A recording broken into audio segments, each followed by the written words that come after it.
Permenkes itu 17 sampai 60 tahun. Ya, sampai 60 tahun. Nah, kalau lihat dari sini pasti nanti dia nanya tuh, kadang kami di PMI 55 udah nggak boleh. Ada kan yang seperti itu. Jadi memang untuk di Permenkes itu boleh sampai usia 65 tahun bagi yang perdonor rutin. Ya, jadi rutin minimal 1 tahun 4 kali itu minimal bagi yang sudah di atas 55 tahun. Nah, kenapa kadang kami batasi usia 55? Karena kami takutnya ada yang di atas usia 55 sudah ada riwayat penyakit yang pertama.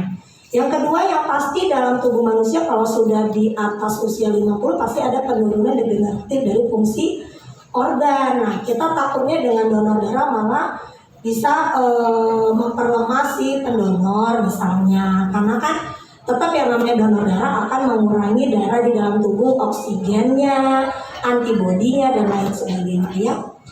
Nah, terus berat badannya itu 45 minimal 45 berat bersih. Jadi maksudnya kalau kita ditimbang pakai baju ya enggak 45 lah, 46, 27 ya. Terus tekanan darah maksimal 160/100. Paling rendah sebenarnya 90/60. Tapi kenapa kalau ada pendonor yang 90/60 itu nggak kita kasih? Karena kita takut beberapa tubuh manusia kan ini unik ya, berbeda-beda. Ada mungkin yang di A 90/60, ayo aja, hajar aja, nggak ada pusing, nggak ada oyong.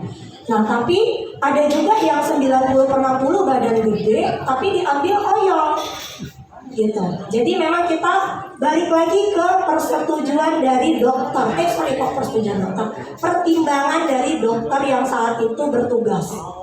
Ya, jadi ada dokter yang mungkin lihat fisiknya, oh mampu nih lewat. Gitu. Tapi ada juga yang mungkin dokternya mempertimbangkan ini kayaknya tidak mampu nih, takutnya oyong nih atau pingsan nih. Nah, itu kita batalkan. Jadi bukan berarti dokter-dokter di PMI berbeda-beda syarat donornya, tidak. Semuanya sama, tetapi hanya pertimbangannya yang berbeda.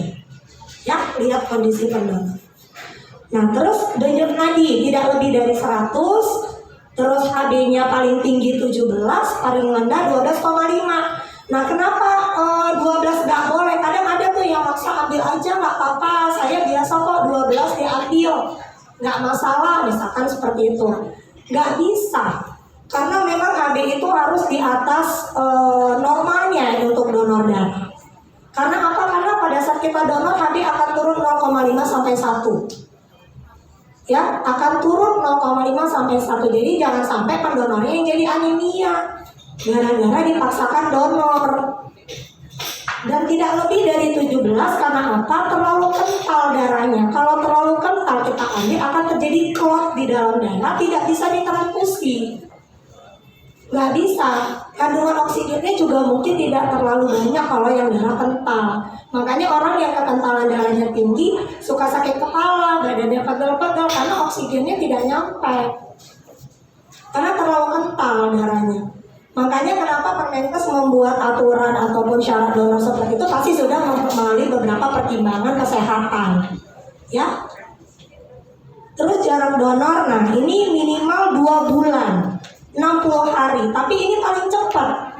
Jadi kalau rekan-rekan nggak berani 2 bulan, jangan 2 bulan ya terlalu cepat, misalnya nggak ada masalah juga karena donor darah itu tidak punya efek samping yang berarti.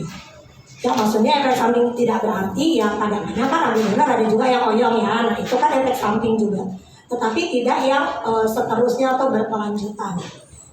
Terus untuk donor aferesis atau plasma itu 1 minggu sudah boleh donor atau namanya plasma aferesis, itu sudah boleh donor karena hanya plasmanya, sel darah merah tidak diambil, jadi tidak terganggu proses penurunan HB. Karena memang yang paling berbahaya itu adalah penurunan HB ya, karena jadi rumus dan anemia. Kalau untuk trombosit 2 minggu, ya 2 minggu. Ini untuk metode aferesis ya, tapi kalau yang kayak donor biasa mau diambil trombositnya itu kan metode konvensional, kami menyebutnya itu tetap 2 bulan.